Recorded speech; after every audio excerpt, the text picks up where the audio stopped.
So, the future of marketing in Web3. What does this look like? This is a question that I've been asking myself for the past couple of weeks now, because I've talked to a lot of founders who don't really know how to come to market, and sometimes they even struggle with just where to start, right? So, this is a question that I've been asked a couple of times now, and it's like, how do I go to market, and what is the future of marketing in Web3? Now, a couple weeks back, I actually hosted a space with some of the biggest marketers in the space, and it was awesome. There was a lot of feedback, and I came across one main thing that was really touched upon, that I think kind of changed my perspective on the overall marketing, how marketing is done in the Web3 space. And this is a technique that we have been seeing used by some of the biggest brands in the Web3 lately, and I think this is something that a lot of founders have not really tapped into. I think that this is a kind of like an open market that leaves a lot of founders with a lot of potential to grow. And this is content, but I don't mean just regular content. I don't mean just posting on Twitter. There's a couple of different things. There's mainly three things that make up content, and the success of the projects that have launched over the past couple of months, and some of the biggest blue chips in the space, that how they're utilizing content. And it comes down to three things. So it comes down to team content, creators making content, and then video content around the project. So I want to really dive into the first one, which is team content. Now, what do I mean by this? I mean building transparency with the community, and I think one of the biggest case studies, I guess you can call it, that we have around this is Luca Nets and the Pudgy Penguin team. I think the reason why they're so successful is because the community has been able to build trust and kind of, surround themselves the figure that is Luca Nets, the CEO. And I think one of the biggest things that has helped them do this is the Building in Public series that they started a couple months back. As you can see here, Legend Pudgy Penguin in Walmart, 0 to 10 million, the Pudgy Penguin Asia World Tour. They've been kind of showcasing the building behind the scenes that goes on when you're launching a Web3 project, that I think a lot of project founders really miss and don't really tap into. And I think that this really helps the community kind of build trust with the founder and the team, and kind of find a way to kind of tap into the nerve that is the audience seeing what goes on behind the scenes, and why, like, what it really takes to build such a strong brand and in such a big company. And I think this is something that the Luca Nets and the Pudgy Penguin team has been able to tap into very well. Now, going into another project that we've seen kind of utilizing this is Asuki. Recently, they brought on Min, which is one of the bigger creators in the Web3 space, specifically in content.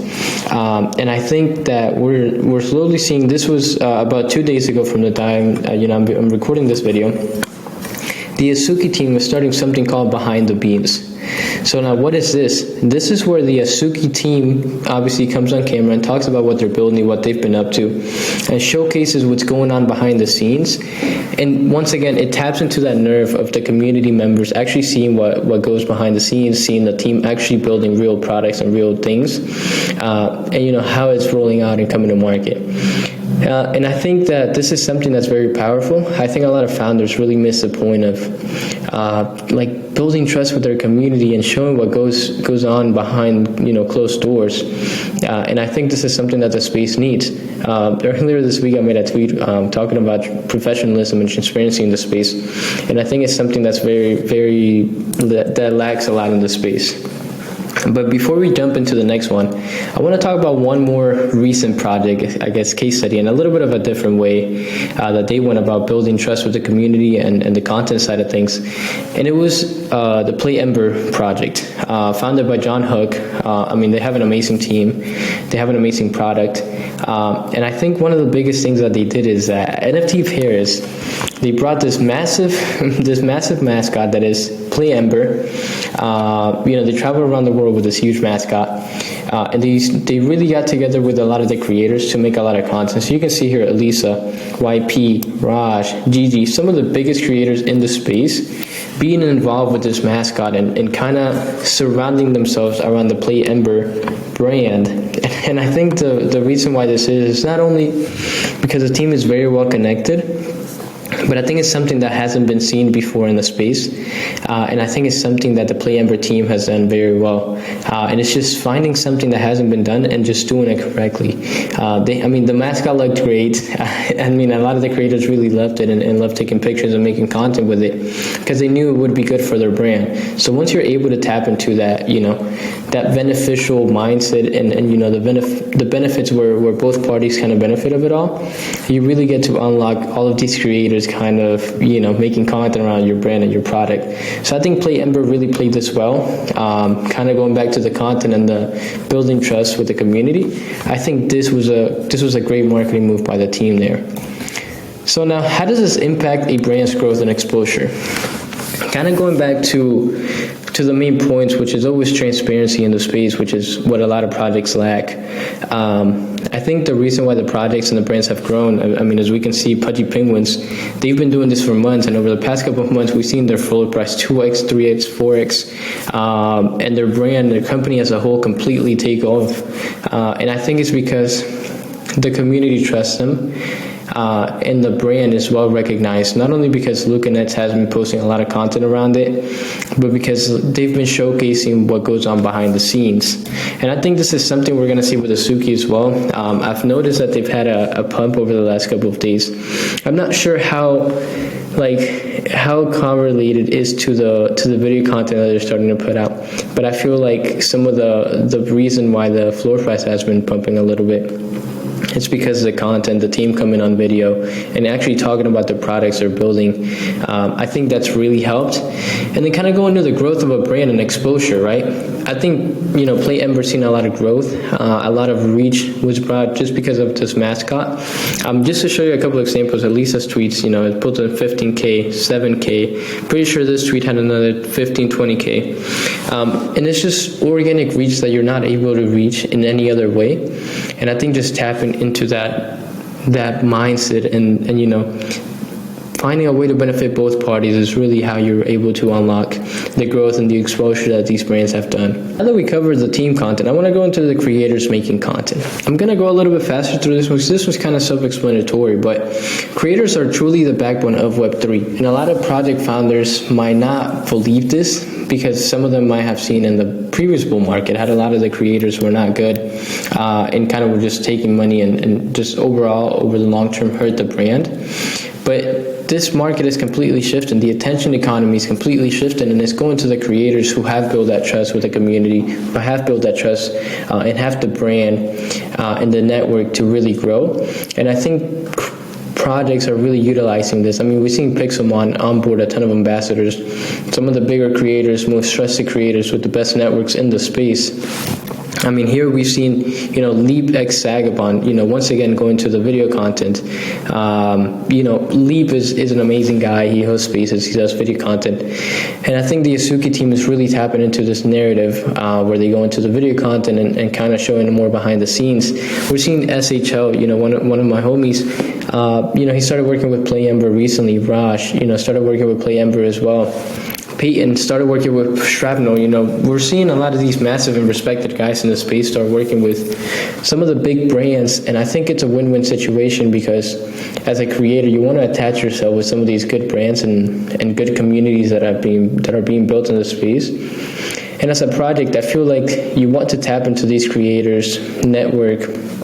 You want to tap into their reach, their trust, their exposure. This is why we've seen a lot of the bigger brands in the last couple of months really take care of their ambassadors and onboard a bunch of them. I mean, you can see here Legacy Network. They've onboarded a lot of ambassadors specifically in the space niche.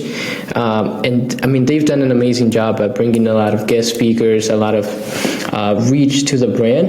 And this is something that we're seeing happen more and more.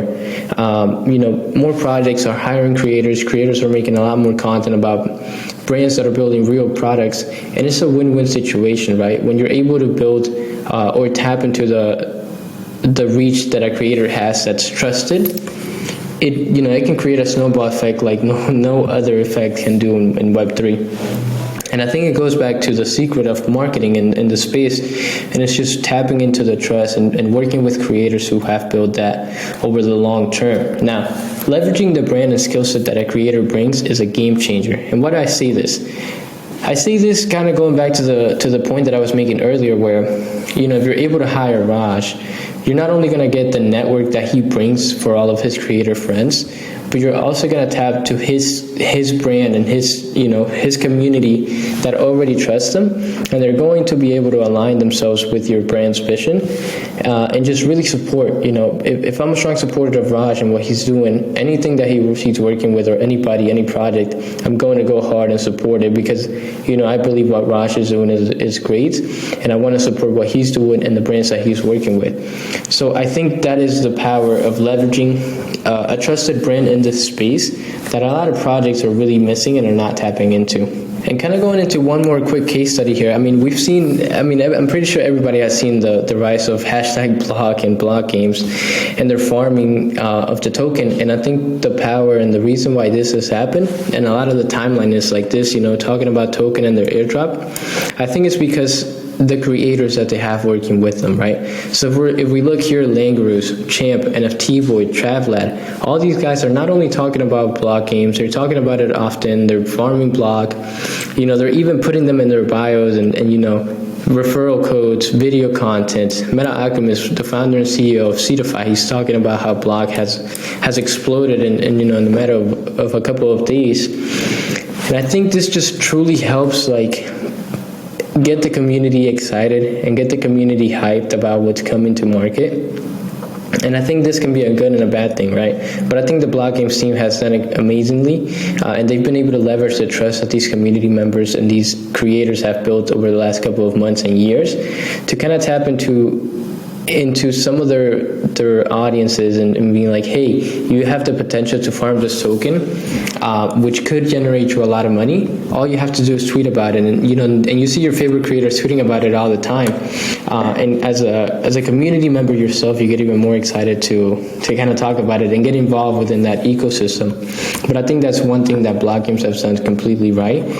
It's just tapping into some of the bigger creators that have the bigger trusted brands, and just having them talk about their product, right? So like having them talk about how great Block is, how the future of Block looks like, not only because they have the same marketing team behind them, but because they have a good product, right? So like once you tap in with a good product and a good creator, you put those two together, I mean, you have the results that they've had so far, right? So like the whole timeline kind of talking about it, a bunch of creators really, you know, supporting your brand and you know, what you guys are building. And I've tried this myself with some of the projects we're working with at Webflow, and we've kind of seen how this played out, right? Like we've seen the content the creators are posting are getting a lot of organic reach and a lot of organic traction, and we've seen a 2x 3x increase on interactions and follower count in a matter of days, just because we have the right creators talking about us. And I think that's the power that creators bring to the space, and I think a lot of project founders miss that point. And I mean, it always comes back to trust at the end of the day. So I mean, you can see here Langaroos, Jumpers, NFT Voice, Kinetic, building spaces with some of the biggest creators in the space. I think these are the things that help build a really organic and strong brand in this ecosystem and in this Web3 space. And kind of jumping into this last one now, it kind of goes into a mixture of both, right? It's video content around the project. And I want to tap into one project that has done this absolutely right while we let this load. There we go. So I want to talk about Shrapnel and how they've done this correctly. So Shrapnel is probably one of the most anticipated and biggest games in the Web3 ecosystem, and I feel like that is because we have some of the biggest creators in the space making content around it. You see Orangey, Bryson, the Nifty Boys, all these guys are making content about their game and showcasing how fun it is and how much fun they're having, and that just helps attract people. I mean, this is the reason why we're seeing some of the biggest Web2 brands in games really gain the traction that they have. I mean, kind of going back to Fortnite, the reason that they became so successful is because the amount of creators that they had streaming their game, making content around it, playing with their friends, and like as a user and as a consumer, it just kind of gets you more excited to play the game and participate in what they're building. Especially when you see some of your favorite creators getting early access to some of these things, I feel like it just gets you more excited, right? So creators making video content helps create more trust. So now going back to the trust factor, right? When you have creators making video content, they're on camera, they're showcasing the real life, the real time interactions to some of the game features, and playing with their friends. It just helps build trust, and it helps show that you have a great product, right?